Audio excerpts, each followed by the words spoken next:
se deparado com a palavra profética do ano? Nós estamos num ano de relacionamento e reconciliação. E nessa noite eu quero, dando sequência à palavra do apóstolo do L de ontem na ceia, eu quero na mesma linha seguir falando, mas nessa noite eu quero falar sobre o preço da reconciliação. Produzir reconciliação, todo tipo de reconciliação tem um preço a ser pago. E nós precisamos começar a compreender isso. Eu falei para vocês que eu ia dar mais sugestão de filme, né? O Alan me deu uma dica de uma série da Netflix, se chama Messia. Eu não sei se alguém já ouviu. Ela é nova, foi lançada agora. E me chamou bastante atenção, porque ela retrata, é uma ficção, ela retrata Jesus vivendo nos dias atuais lá na Palestina. Só que ele começa a falar e a sua mensagem começa a produzir uma série de conflitos políticos. Depois ele vai parar nos Estados Unidos, tal, e no meio da série você não sabe se ele é Jesus mesmo, se ele é um falso profeta, se ele... Mas é algo meio intrigante. Mas no meio dos capítulos, num determinado capítulo, ele começa a fazer alguns milagres, inclusive andando sobre as águas. Daí você imagina, né? Uma menina lá tira uma foto com ele, põe isso no Instagram, ela sobe para 700 mil seguidores em questão de alguns minutos. E começa um pouco trazer para a realidade dos dias de hoje esse assunto de visibilidade, de como as pessoas estão presas a essa visibilidade.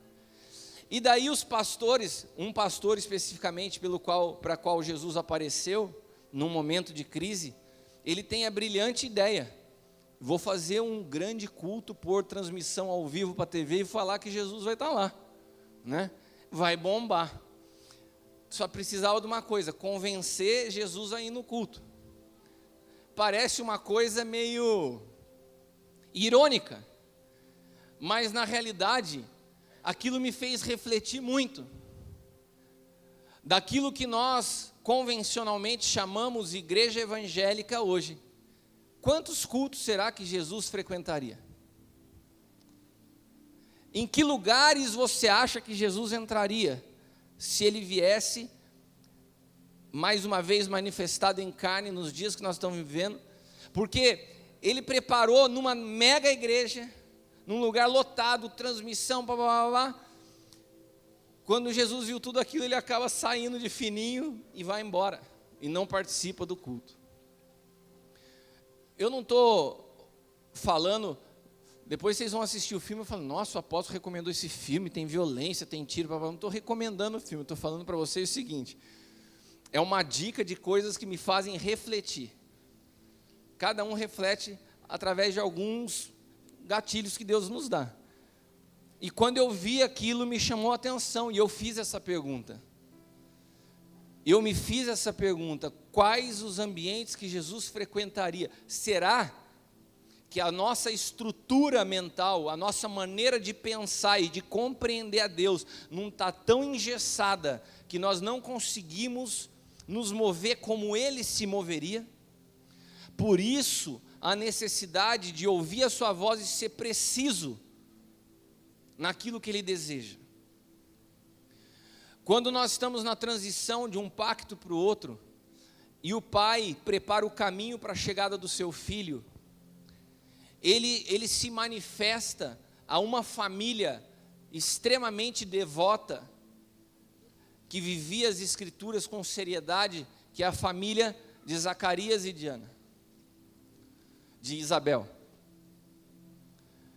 E Zacarias recebe então a visitação de um anjo, e o anjo fala para ele que a sua esposa, que era estéril, ela daria luz a um filho.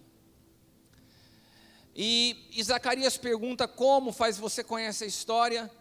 Se você abrir a sua Bíblia lá em Lucas capítulo 1, 57, vamos abrir juntos, Lucas capítulo 1, versículos dos 57 ao 61, Evangelho de Lucas, capítulo 1, dos 57 ao 61. Completou-se para Isabel o tempo de dar à luz, e teve um filho. E os seus vizinhos e parentes ouviram que tinha Deus usado para com ela de grande misericórdia, e alegraram-se com ela. Aconteceu que ao 8º dia vieram circuncidar o menino, e lhe chamavam Zacarias, o nome do seu pai. E respondendo sua mãe disse: não, ele será chamado João. E disseram-lhe: ninguém na tua parentela que se chame por este nome. Eu não sabia se eu dava o nome para a mensagem de hoje de O Preço da Reconciliação ou Zacarias Júnior. Eu falei, se eu desse Zacarias Júnior, as pessoas poderiam não entender o que eu queria dizer. Mas, para a estrutura sacerdotal que vivia Zacarias e Isabel, não fazia o menor sentido o filho do sacerdote, que ele tanto esperava, tendo em vista que a classe sacerdotal se transferia de pai para filho, né? Que o filho de Zacarias, que ele sonhava, que ele esperava, já estava de idade mais avançada, de repente a mulher fica grávida. Era óbvio que ele seria o Júnior, Zacarias Júnior, né? Era tão óbvio para a lei, para os amigos, para os parentes, para a religião, que quando no dia da circuncisão chegou a galera toda para a festa, fala assim, como que está o Juninho e o Júnior? A Isabel falou, não é Júnior, não é Zacarias Júnior, o nome é João. E todo mundo ficou assustado, não há ninguém na tua família que se chame João. Pode ser para você uma coisa óbvia, para eles não era. A religião já estava pré-concebida para receber o Juninho, né, Júnior? A religião já estava preparada, programada para receber o Júnior. E tinha tudo detalhado na mente de Zacarias.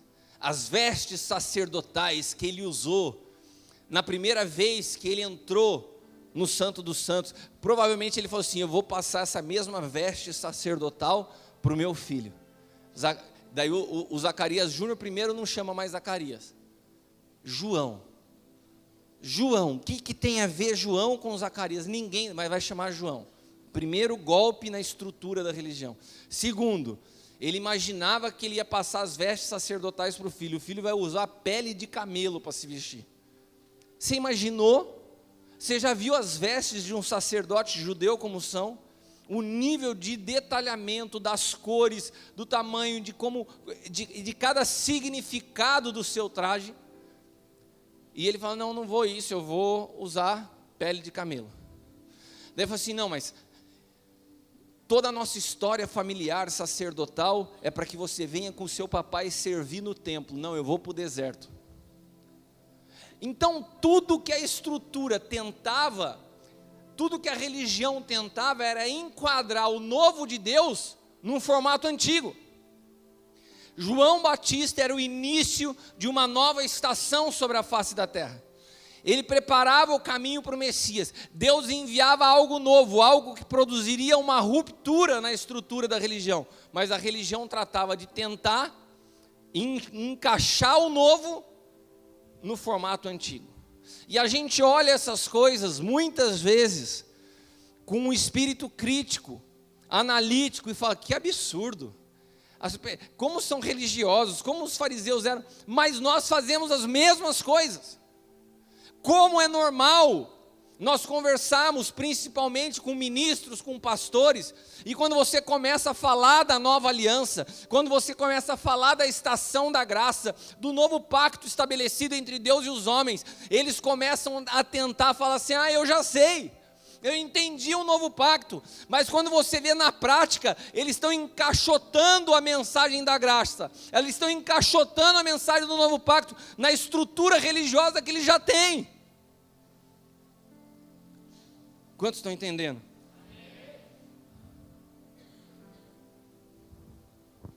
A reforma de muitos daqueles que dizem reformadores, na verdade estão tentando enquadrar algo novo num formato antigo. A nova aliança, o novo pacto tem realidades que não podem ser enquadrado nas estruturas teológicas ou pensamentos que nós tínhamos já pré-concebidos. Não encaixa. A única maneira de nós conseguirmos entender e ouvir e ser sustentado pela voz de Deus é um processo de ruptura com a nossa velha natureza.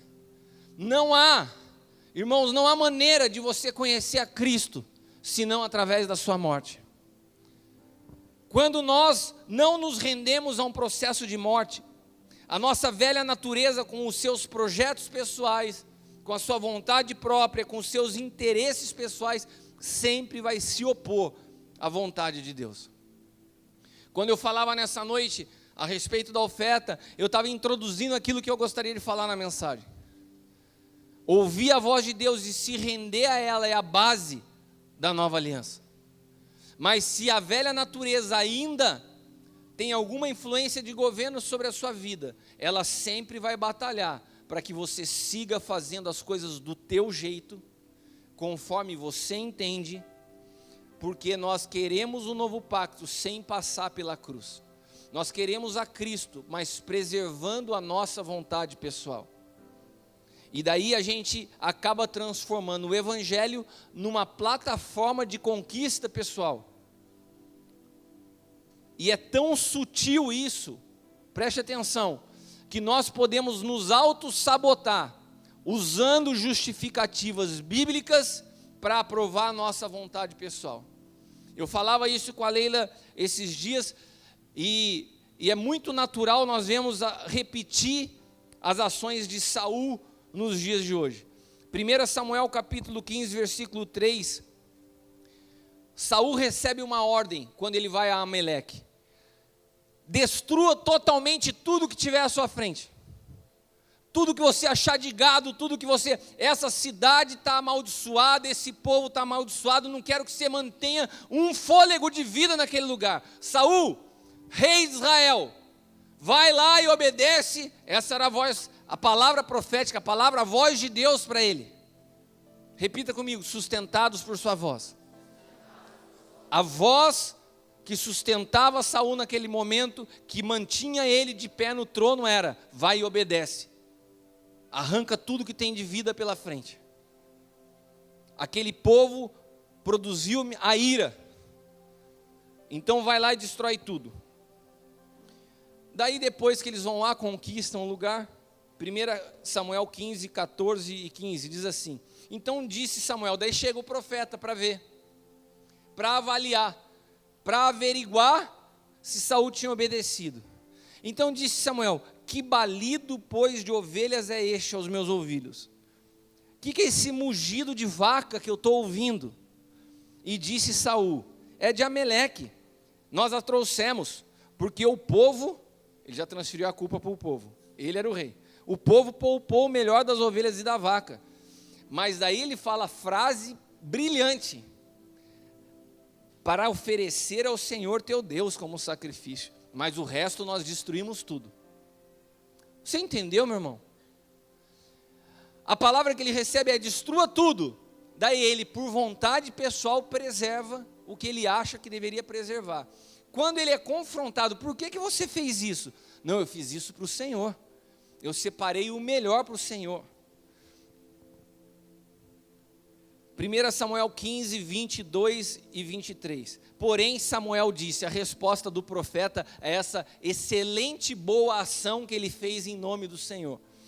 Porém Samuel disse: tem porventura o Senhor tanto prazer em holocausto e sacrifício, como em que se obedeça a palavra do Senhor? Eis que o obedecer é melhor do que sacrificar, e o atender melhor do que a gordura de carneiros. Porque a rebelião é como pecado de feitiçaria, e o porfiar é como iniquidade e idolatria. Porquanto tu rejeitaste a palavra do Senhor, Ele também te rejeitou a ti, para que não sejas rei. Pela desobediência e por fazer do seu jeito, Saul foi rejeitado como rei. Pergunte para a pessoa que está do teu lado: você toma a decisão ouvindo a Deus ou fazendo do teu jeito? As decisões que você toma ouvindo ao Senhor e obedecendo à vontade do Senhor, ou você faz do teu jeito? Sabe por quê? Porque se nós seguimos uma vida e nós nos chamamos de cristãos, mas todas as decisões são baseadas na nossa vontade, eu estou a fim de namorar, eu vou e namoro. Isso para Deus é rebelião. Eu não estou falando contra o namoro, eu estou falando quando você não ouve a Deus para tomar a decisão. Eu decidi, fulana de tal, eu vou me casar. Você ouviu a Deus para essa decisão? Eu vou pedir a conta lá do meu emprego. O meu patrão não quer mandar embora, eu vou começar a forçar a barra para ele me demitir. Cara, eu já ouvi essas conversas no meio dos crentes. Eu vou forçar a barra para ele me demitir porque eu quero todos os meus direitos.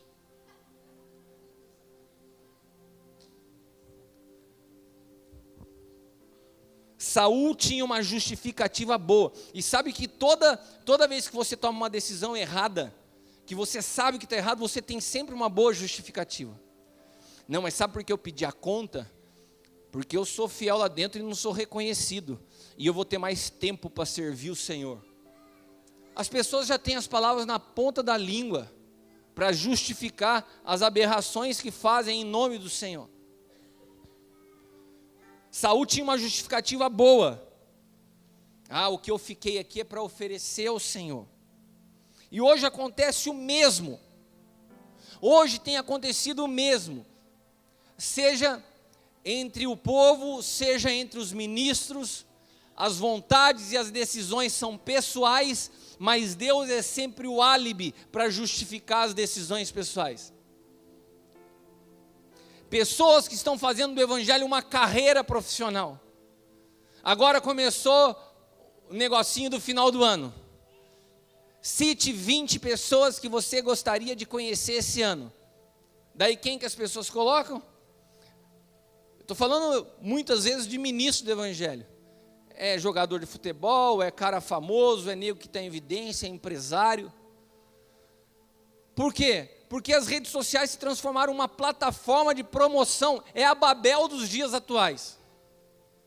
E daí eu marco o cara que eu gostaria de conhecer, porque daí eu também tenho seguidores, um promove o outro, e vira uma prostituição gospel. Todo mundo se vendendo para se tornar conhecido. Mas qual que é a justificativa? Não, porque eu respeito o que você carrega. Eu quero ouvir o que Deus tem. Você quer ouvir? Ouça o Senhor. Ouça o teu pastor. São pessoas desgovernadas. Sabe, se você vê gente que sejam pastores, pergunte para esses pastores que você ouve assim: quem é o teu pastor? Quem você ouve? No evangelho ninguém caminha sozinho. O reino de Deus é um reino de governo. E governo começa por obedecer, e nem sempre obedecer é confortável.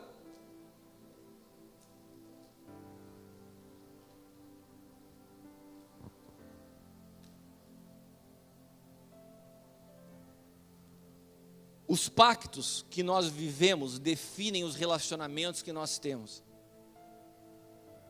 Se você não tem a compreensão do novo pacto, seus relacionamentos são visuais. Se você entendeu a realidade do novo pacto e teve uma experiência no Espírito, seus relacionamentos são no Espírito. O apóstolo Paulo fala: a ninguém mais eu conheço segundo a carne. Pouco me importa a fama de um, pouco me importa o quanto conhecido é o outro. Eu conheço pessoas pelo Espírito. E isso demonstra o pacto que eu ando. Agora, se eu ainda vivo em um outro pacto, onde as realidades visíveis são importantes, então eu me impressiono com a visibilidade de um, com o dinheiro do outro, e as relações são por interesse pessoal. E isso é completamente reprovável diante do Senhor. Porque o antigo pacto tem como base o trabalho, não a lei. Eu vou repetir isso para você. O antigo pacto tem como base o trabalho. O que é o trabalho? O esforço pessoal para produzir resultado próprio. Essa é a base do antigo pacto. O problema nunca foi a lei. Porque no antigo pacto, o homem já havia desobedecido a Deus muito antes da lei ser estabelecida. Quando Moisés sobe ao monte, quando ele desce, o povo já estava adorando um bezerro de ouro. A lei nem tinha sido trazida. O problema não era a lei, o problema é fazer do jeito que eu quero. Ah, está demorando, eu faço na força do meu braço. Era a base do antigo pacto, é o trabalho. É não ouvir a Deus, é fazer do jeito que você quer. Pode ser que você esteja numa igreja que fala do novo pacto, que ministra sobre morte, mas você ainda vive num outro pacto. Porque fazer do teu jeito é o que tem governado a tua vida. Você não se submete à voz de Deus, tampouco à voz de uma paternidade, a um pastor. A marca do antigo pacto era a meritocracia. Eu faço e por isso eu tenho direito. É uma escalada de conquista visível.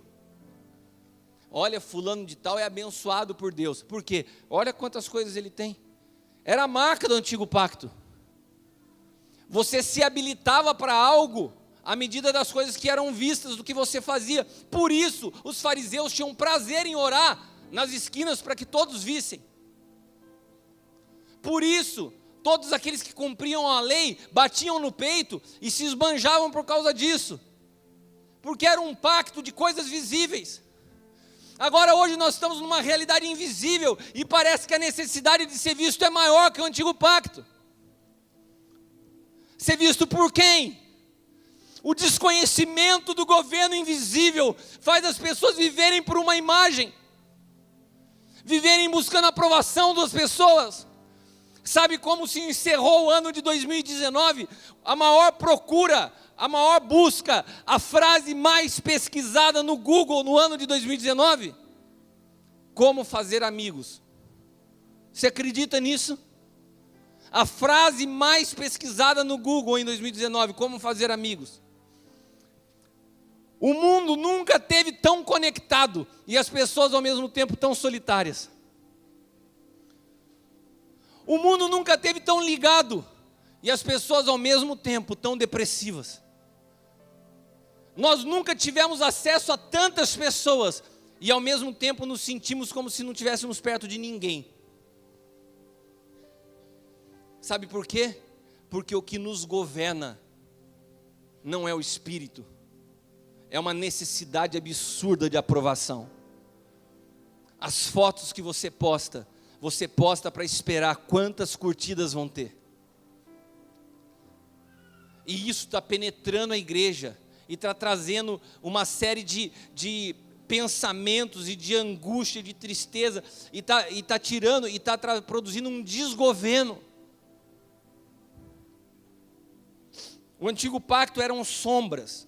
Então, como tinham o objetivo de mostrar ao homem o buraco, o vazio, que é essa conquista, mesmo que seja em nome de Deus, mas que não seja a vontade de Deus, então Deus vai apontando para o homem esse caminho. Vai aí, eu quero te mostrar como tudo que você faz do teu jeito, da tua maneira, o final disso é morte, é vazio, é tristeza. Mas o novo pacto tem como base a graça. E pouquíssimas pessoas compreendem a realidade do que é a graça. Graça é a obra consumada. Graça é a natureza, é a própria natureza, a composição do Filho de Deus disponibilizada a nós. É muito mais do que um favor imerecido. O favor do Pai foi o Filho. Então a graça é a própria natureza do Filho que nós portamos. Não tem como se falar de graça se desconhecendo a vida. Se você fala de graça e não tem o conhecimento da vida de Cristo, você corre o risco em ficar em dois extremos.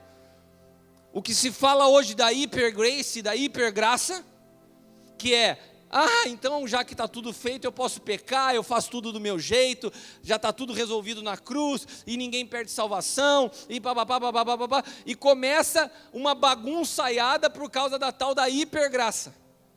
Falta de compreensão, que a graça, a natureza de Cristo em nós, continua nos trazendo um nível de responsabilidade, de consciência fundamentais, ao ponto que Jesus nos fala, olha, agora, se na lei, se você fosse pego em adultério e se era apedrejado, agora se você pensar, a graça não é favor para o pecado.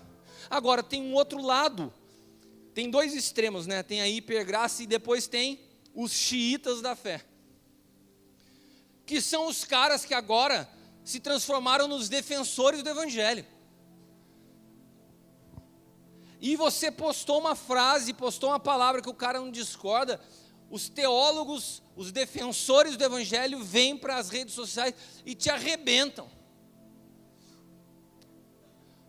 Esses dias eu vi um jovem ministro, eu não conheço pessoalmente, bem conhecido, bem famoso no Brasil, e ele postou uma foto explicando na concepção que ele tem, o entendimento da realidade da vida de Deus e da vida do homem a partir da nova aliança. E ele pôs a figura de um leão grande e de um leão pequeno.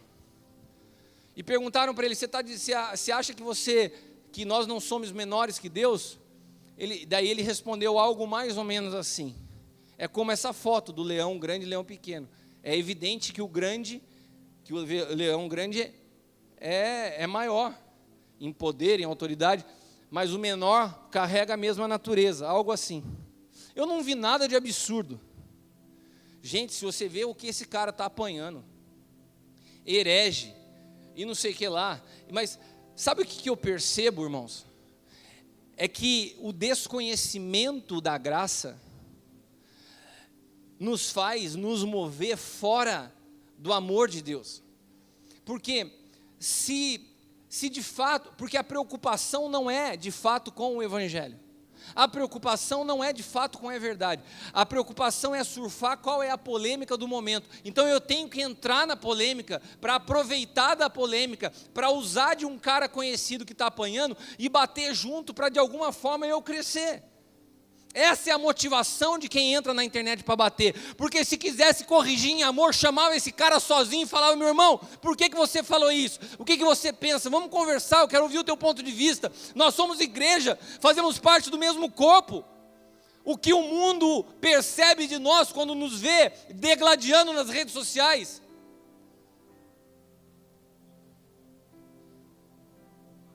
Sabe, hoje eu vi um pastor, fez uma frase na internet, falou um texto, daí alguém postou, eu discordo por causa disso, disso. Ele respondeu assim, vai se tratar. E as pessoas acham legal. As pessoas acham normal. Você destratar as pessoas nas redes sociais está normal. Mandar para aquele lugar está normal. Falar palavrão está normal. Porque eu estou defendendo o Evangelho e essa geraçãozinha de Nutella, de mimimi, não entende nada, não é assim. As coisas não são assim. A base da graça é o amor. E não há amor nessas ações. Não há natureza de Cristo nessas ações. O alvo disso é promoção pessoal. A base disso é o antigo pacto. Toda necessidade de correção deve ser corrigida, deve ser feita a partir do amor, de reconciliar aquele que eventualmente não está perto, para que esteja. O que ele está falando, ele está completamente fora, então beleza, então eu vou manifestar o ministério da reconciliação e trazer essa pessoa. Não vou sair batendo que nem um doido na internet. Como que fica uma pessoa dessa? Que falou uma frase, às vezes, pode ter sido mal colocada, mas de repente se torna alvo para apanhar de todo mundo. Qual a base disso? Agora é mais do que a base disso.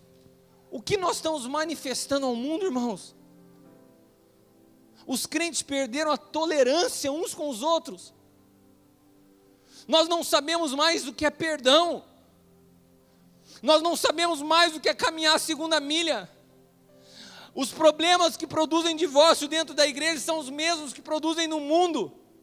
Falta de paciência, falta de longanimidade, falta de tolerância, falta de humildade. A raiz de tudo isso é o orgulho, é a vaidade.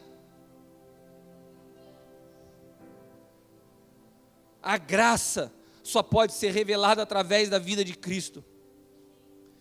Nós estamos vivendo dias onde a ofensa é a maior arma do inferno para desviar o foco do propósito da igreja. Pessoas se ofendendo uns aos outros, não têm a compreensão do que é reconciliação e do que é relacionamento, não possuem entendimento. é um fogo cruzado, tendo como raiz o orgulho. Eu vou repetir para você, um fogo cruzado, cuja raiz é o orgulho. Quem sabe mais? Verdadeiros adoradores do intelecto. Admiro quem fala melhor, quem demonstra mais conhecimento, como se conhecimento fosse sinônimo da vida de Cristo. Nunca foi. Nunca foi.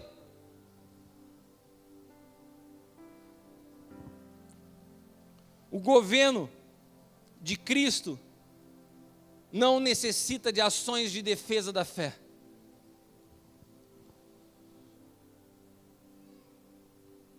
E eu quero ler para vocês o texto que eu falei a respeito de Paulo, de como ele se movia, 2 Coríntios capítulo 5, 16 ao 20. Assim que daqui por diante a ninguém conhecemos segundo a carne. Ainda que tenhamos conhecido Cristo segundo a carne, contudo agora já não o conhecemos deste modo. Assim que se alguém está em Cristo, nova criatura é. As coisas velhas se passaram e tudo se fez novo. E tudo isto provém de Deus, que nos reconciliou consigo mesmo por Jesus Cristo. Então, o Filho foi um instrumento de reconciliação entre filhos e o Pai. Amém? Cristo foi um instrumento de reconciliação de Deus para reconciliar seus filhos com Ele. De sorte que nós somos embaixadores. Você sabe o que é um embaixador? Um embaixador é um representante legal de um governo, de um reino, numa outra localidade, numa outra nação. Um embaixador, pelo que ele fala, pelo seu comportamento, ele pode produzir uma guerra. Sabe o que nós estamos fazendo nos dias de hoje, como embaixadores de Cristo na face da terra? Nós não estamos representando o reino que nós carregamos à altura do que ele merece. Porque a base desse reino é amor, e nós estamos manifestando ofensa.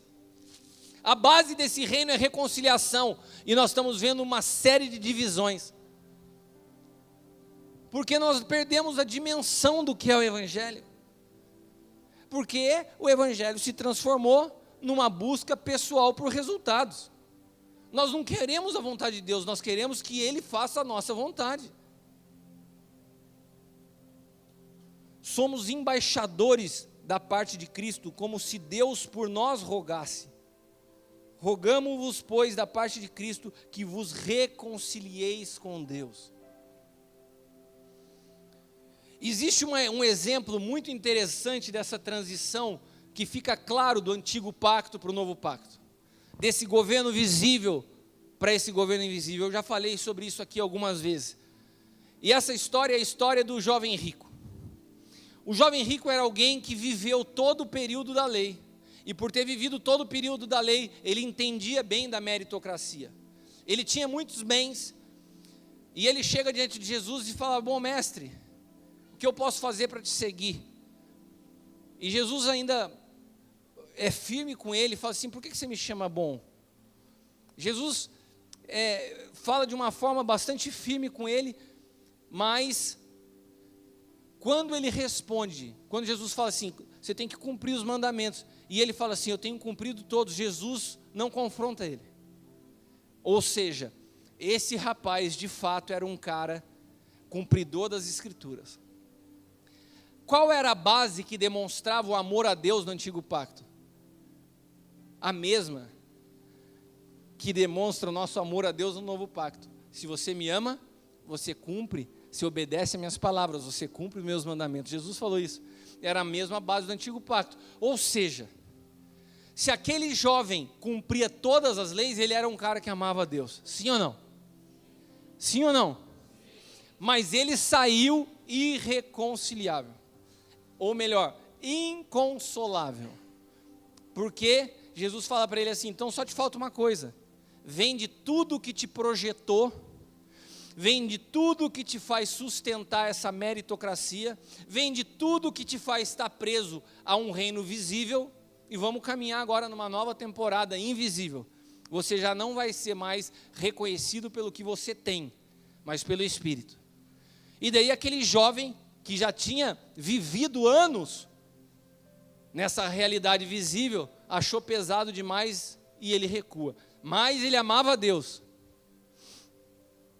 Pode ser que eu esteja falando com alguns jovens ricos aqui nessa noite. Ou quem sabe não tão ricos, mas jovens. Ou quem sabe não tão jovens, mas que amam a Deus. Em alguma das três você encaixa.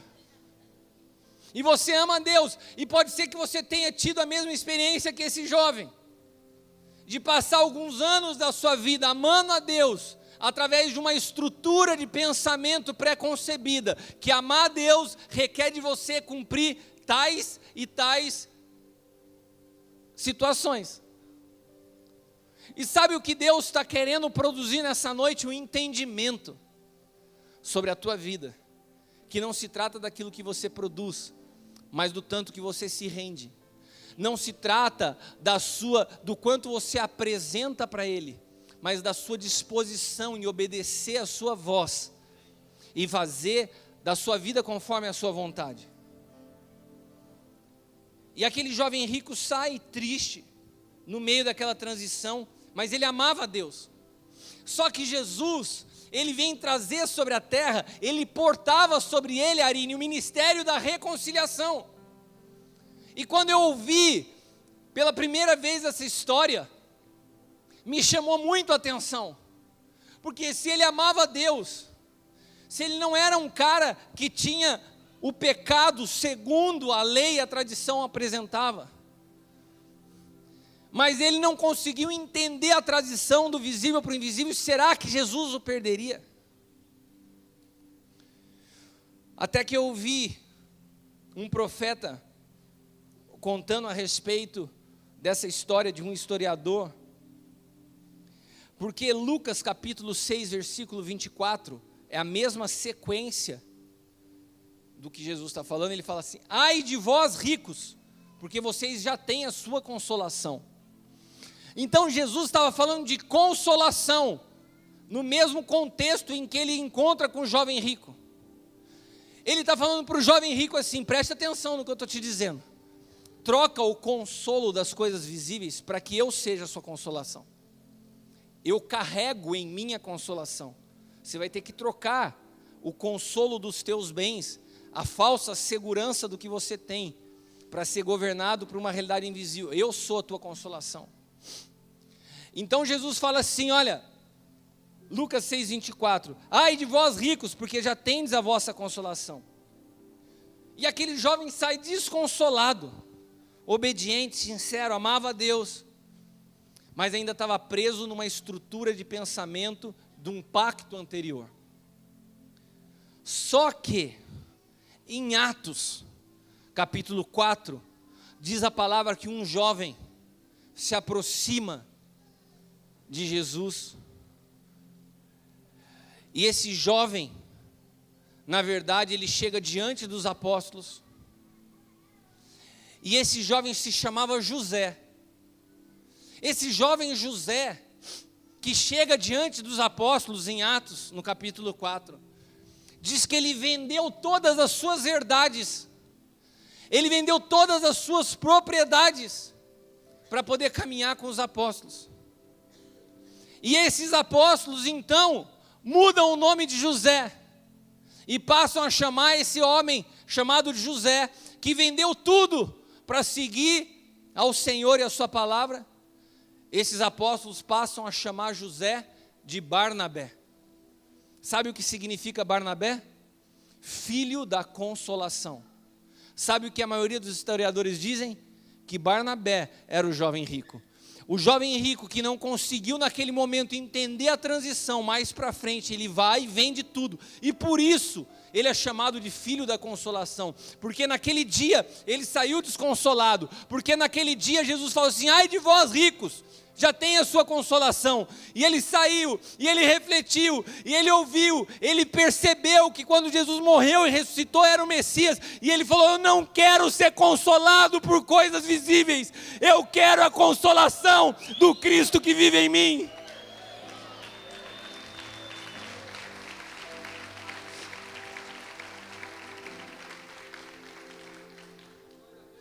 Atos capítulo 4, versículos 36 e 37 fala, os apóstolos deram a ele o nome de Barnabé, que significa filho da consolação. filho da consolação. Repita comigo, a reconciliação tem um preço. Aquele jovem entendeu que de fato não dava para ser consolado pelo fato de se cumprir a lei. Ele precisava se render completamente. A consolação que ele recebe não é mais pautada em coisas visíveis. Barnabé se transformou praticamente no cara que orientava Paulo. O cara que Paulo ouvia. Paulo conseguiu bater de frente com Pedro, mas com Barnabé não. Pedro ficou quietinho quando Paulo confrontou ele. Agora Barnabé não. Saiu faísca dos dois. Um foi para um lado, um foi para o outro. Mas Barnabé, Paulo respeitava. Sabe quem foi Barnabé? Aquele que por um momento na vida ainda pautava a sua vida com Deus em coisas visíveis. Mas um dia ele compreendeu, abriu mão de tudo que era visível para viver o invisível e se transformou numa das maiores autoridades do novo pacto. O filho da consolação. Não custou alguma coisa, custou tudo. Os dois caras que para mim foram ícones no novo pacto, Paulo e Barnabé, para poderem viver o nível de vida que viveram, custou tudo. A reconciliação tem um preço. Você lembra da história de Jacó? Quando Jacó passa a perna no irmão, depois ele tem um momento que ele vai se encontrar com o irmão, ele está preocupado como vai ser o conflito, o que ele faz? Manda os seus homens à frente, mandando riquezas, mandando gado, porque ele entendia que para que houvesse reconciliação, havia um preço a ser pago. Gênesis 32, do 13 ao 18. E passou ali daquela noite, tomou do que lhe veio à sua mão um presente para o seu irmão Esaú. Esaú foi o cara que ele sacaneou, que ele roubou a primogenitura. Olha o que ele separa, 200 cabras, quantos querem receber 200 cabras, 20 bodes? Você quer? Ele preparou isso de presente para o irmão. Pode ser que você não queira, meu irmão, mas naquela época 200 cabras e 20 bodes era um presente legal. Amém? 200 ovelhas, 20 carneiros, 30 camelas de leite com suas crias, 40 vacas, 10 novilhos, 20 jumentas, 10 jumentinhos, e deu tudo na mão dos seus servos, cada rebanho à parte, e disse: passai adiante de mim, vai na minha frente, e ponde espaço de rebanho a rebanho. Olha a estratégia de Jacó. Vocês vão na minha frente, e eu vou amaciando o meu irmão para a gente se reconciliar. Mas você dá um espaço de um gado para o outro, do camelo para as ovelhas. Por quê? Irmão, é aquela história, vai abrindo um presente de cada vez, entendeu? Não é assim, chega tudo de uma vez. Para o meu irmão ficar impactado com o presente, dá uma distância de um presente para o outro. Dá as vacas, depois dá os camelos. Daí quando ele achar que já tudo, manda as camelas que estão com o bebezinho junto, as jumentas. E vai na minha frente, vai espaçado. E quando o Esaú, meu irmão, te encontrar e te perguntar: quem és e para onde vai? De quem são esses? Então dirás: são do teu servo Jacó, presente que envia ao Senhor. E Esaú, e eis que ele mesmo vem também atrás de nós. Então, Jacó sabia que para produzir a reconciliação precisava de um preço a ser pago. Em toda a história da Bíblia, a reconciliação custou um preço. Quando você se ofende com um irmão, quando você deixa de falar com seu pai, com seu amigo, com seu irmão, a reconciliação tem um preço. Eu não vou falar para você dar uma oferta para se reconciliar, pode ficar tranquilo, vocês estão olhando para mim com uma cara. Quando você ofendeu a Deus nos seus pecados, você precisou ser reconciliado com Ele. Teve um preço a ser pago. O jovem rico achou que o preço era a obediência às leis. Na época dele, ele estava com um pé no antigo pacto, outro no novo. Então ele teve que entender essa transição. Antes era cumprindo algumas regras, hoje é recebendo pela graça o que foi consumado na cruz.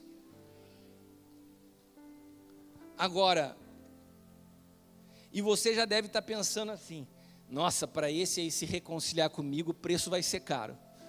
Se eu conheço você e eu estou falando que reconciliação tem preço, você já subiu, você já inflacionou a alta da reconciliação com você. Porque a gente é assim: agora fez isso para eu perdoar, e daí você vai colocando um preço. Não é desse preço que eu estou falando, isso se chama justiça própria. Eu não estou falando disso não. Qual é o preço da reconciliação de uma pessoa? Pergunta para mim, qual o preço da reconciliação de uma pessoa? Eu quero primeiro te dizer que Jesus veio cumprir toda a lei, sim ou não? Então, quando Jesus vem, ele caminhou no antigo ou no novo pacto sobre a face da terra? No antigo. Se ele caminhou no antigo, ele estava sujeito às leis do antigo, sim ou não? Então, beleza, Levítico capítulo 27, do 1 ao 4, diz assim: disse mais o Senhor a Moisés: fala aos filhos de Israel e disse-lhes: quando alguém fizer voto com respeito a pessoas, estas serão do Senhor segundo a tua avaliação. Se o objeto da avaliação for homem, da idade de 20 a 60 anos, terá a sua avaliação em 50 ciclos de prata.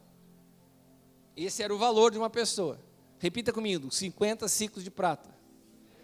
Para homem de 20, quantos homens tem de 20 a 60 anos? Depois você calcula o teu preço aí, 50 ciclos de prata. Mulher valia menos, irmãs. Não fiquem bravas, mas era a lei. Jesus depois falou assim: ó, não existe mais macho, nem fêmea, nem judeu, mais grego, mas nessa época você valia menos. Olha, homens, olhem para as irmãs e falem assim: você valia menos.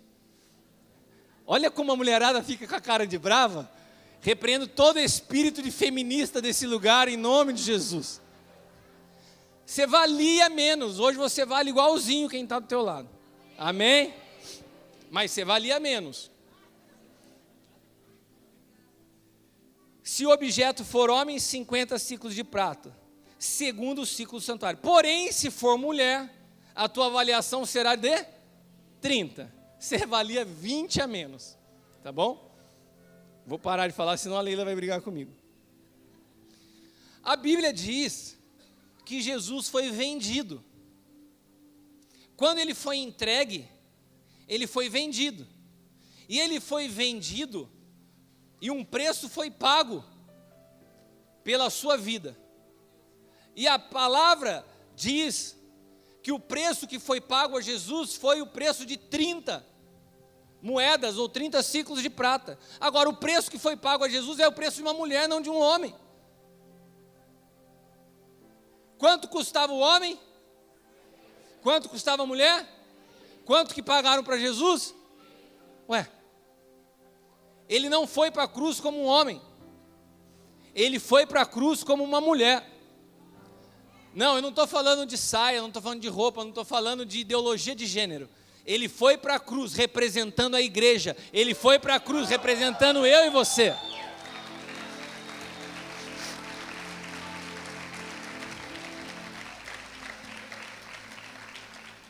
Sabe o que isso quer dizer? Que toda reconciliação tem um preço. Mas como ele foi não representando um homem, ele foi representando a igreja, todo o preço que você precisava pagar para ser reconciliado com Deus já está pago. Agora tem mais uma parte, que o apóstolo Eli falou ontem, e eu quero repetir as mesmas palavras hoje. Não existe reconciliação com Deus sem reconciliação com o próximo. Ou seja, se o teu preço foi pago, o preço de quem te ofendeu também foi pago. Você não tem direito de reter a vida de ninguém. Se nós estamos em Cristo, se nós vivemos a estação e a realidade e o ambiente jurídico do novo pacto, o perdão é uma obrigação para mim e para você. Posso ouvir amém? Tem alguém aqui que você não perdoa? Tem alguém aqui que você não fala? Tem alguém aqui que te ofendeu? Tem alguém que você não gosta? Não, mas eu fui ofendido. Não tem problema. O preço foi pago para que nós fôssemos reconciliados uns com os outros e nós como o Pai. A Bíblia fala que Jesus veio reconciliar os filhos com o Pai.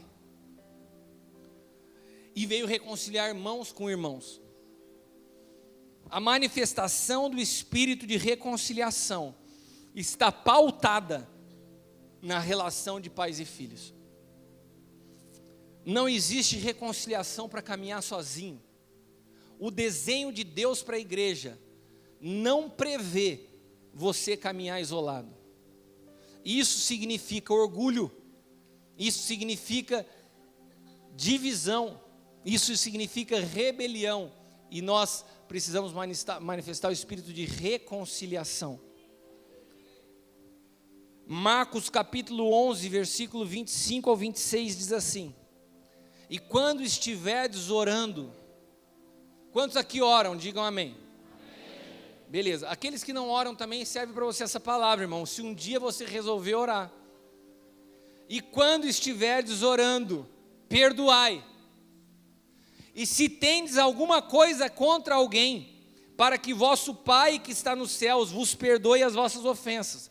Mas se vós não perdoardes, também o vosso Pai que está no céu não perdoará as vossas ofensas. Ou seja, o nosso perdão, a nossa reconciliação com Deus está ligada à nossa capacidade de nos reconciliar com o próximo. O perdão que eu recebo de Deus tem a medida do perdão que eu dou para o próximo. Eu vou repetir. O perdão que eu recebo de Deus tem a medida do perdão que eu ofereço ao próximo. Quem você não perdoa? Quem você guarda no teu coração? Quem é aquela pessoa que só de você pensar no nome você já se sente mal? É dessa pessoa que o Senhor está falando contigo nessa noite. Sabe por quê? Porque para a vida de Cristo fluir em você de dentro para fora, você tem que ser reconciliado com Deus através do perdão. Irmãos, eu estava falando com a Leila, nós temos refletido muito esses dias dessa transição para esse ano. A gente tem conversado bastante. E nós temos discutido muito sobre a realidade da igreja como um todo, do corpo de Cristo. Em cada aconselhamento que passamos, em cada pessoa que nós ouvimos, e quantas pessoas chegam diante de nós, querendo as respostas prontas diante de Deus. Irmãos, nós fomos feitos um reino sacerdotal, você tem acesso, o Cristo que habita em mim, habita em você. O que nós precisamos entender, é que nós precisamos ser treinados a ouvir a voz de Deus. Por isso o novo pacto tem como base, não ensinarão uns aos outros, mas as leis estarão impressas no teu coração. Se você parar para ouvir o Espírito, você sabe o que você pode e o que você não pode fazer. Mas quando você vem nos perguntar, muitas vezes você vem delegar a nós a responsabilidade da sua decisão. Ah, deu errado, mas eu perguntei para o apóstolo. Não, você ouve a Deus. Nós somos balizadores na sua vida. E nós temos uma responsabilidade como pais, te emancipar como filho, levar vocês a uma maturidade em Cristo. É lógico que aqueles que existem em níveis no nosso crescimento da fé, e que por muito tempo, muitos de nós precisamos estar ouvindo os nossos pais, e devemos ouvir, e devemos obedecer, mas nós precisamos crescer ao ponto de sabermos ouvir ao Senhor. E quando nós falamos do fluir da vida de Cristo, eu percebo que pessoas não transicionam, porque estão como aquele jovem rico, como Barnabé, ainda estão tão presos a estruturas visíveis, ainda estão tão presas a situações do passado, ao que fizeram para mim, aquilo que me falaram, são tão facilmente ofendidos. Irmãos, nós não temos alternativa. A vida com Cristo é uma nova vida. E essa nova vida não pode habitar numa estrutura velha. Essa nova vida precisa romper de você os seus achismos, as suas vontades pessoais, porque precisa ter uma obediência radical em fazer a vontade do Senhor.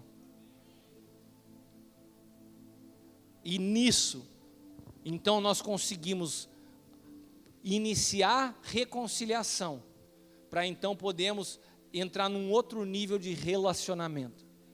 Se nós não aprendemos reconciliação, eu creio que essa palavra, como uma primeira palavra de um culto de domingo para o ano, ela tem um fator profético. Nós vamos estar falando sobre isso o ano todo. Mas se você não tem disposição para perdoar e se reconciliar, a sua vida diante de Deus fica limitada. E se você não consegue se reconciliar, você não consegue se relacionar. Se nós queremos entender relacionamentos a partir da ótica de Deus, precisamos iniciar pela reconciliação. Nos reconciliando uns com os outros, para que possamos ser reconciliados com o Senhor. E assim nós vamos produzir relacionamentos saudáveis, através de uma identidade em Cristo, sabendo entender o outro, sabendo entender a dificuldade do outro, não impondo condições. Sabe, o problema é que muitas vezes nós nos movemos a partir daquilo que, como nós gostaríamos que as pessoas nos tratassem. O mundo não é assim, meu irmão. As redes sociais são assim. Você está se relacionando com alguém até que ela posta algo que você não gosta. Daí você bloqueia. Você dá um unlike. Um unfollow. Agora na vida real não dá, velho. Se você se desentendeu comigo, amanhã eu estou aqui de novo. Você não tem como dar um follow em mim, não. Olha para quem está do teu lado e fala assim, você não tem como dar um follow em mim.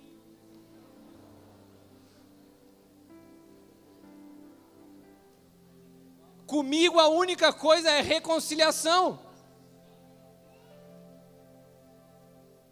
E isso não se resume aqui. Nós somos portadores do ministério da reconciliação. Aquilo que nós vamos experimentar aqui, nós vamos manifestar lá fora. Eu quero orar por você nessa noite, se coloque de pé.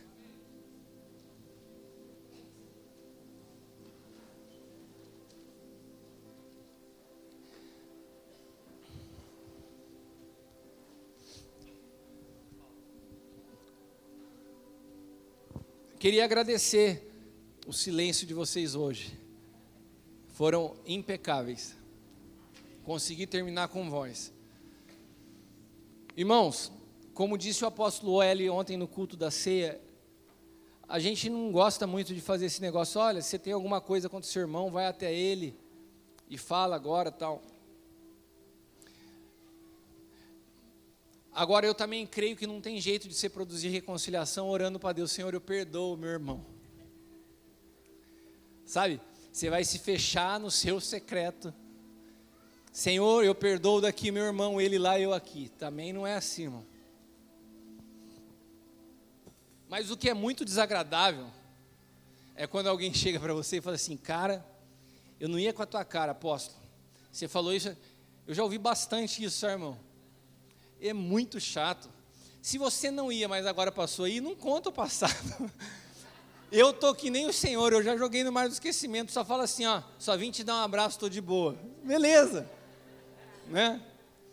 Agora, se existem ofensas a serem tratadas, se você tem situações familiares, se você participa dessa casa e nós somos um corpo e tem situações que não foram perdoadas entre irmãos, isso tem que ser resolvido. Não necessariamente agora, mas tem que ser resolvido. Agora eu queria nesse momento do culto, que nós pudéssemos nos humilhar diante de Deus. Como eu disse, a base, a raiz que impede qualquer tipo de reconciliação é o orgulho. Se você precisa, nessa noite, de reconciliação com alguém, e você quer fazer igual Jacó fez, mandar os presentes na frente, primeira coisa que você pode fazer nessa noite é vir dobrar o seu joelho e falar, Senhor, me prepara a oportunidade e até as palavras, eu não quero mais caminhar irreconciliável. Eu entendi que a reconciliação tem um preço e ele já foi pago. Eu não tenho direito de pôr preço para me reconciliar com ninguém. Não é assim, ó, se fizer isso, se fizer aquilo, o preço já foi pago. Amém? Então, se nós precisamos nessa noite perdoar ou ser perdoado, seja entre pessoas ou seja da tua vida com o Senhor, eu queria te convidar a sair do seu lugar, viesse aqui à frente.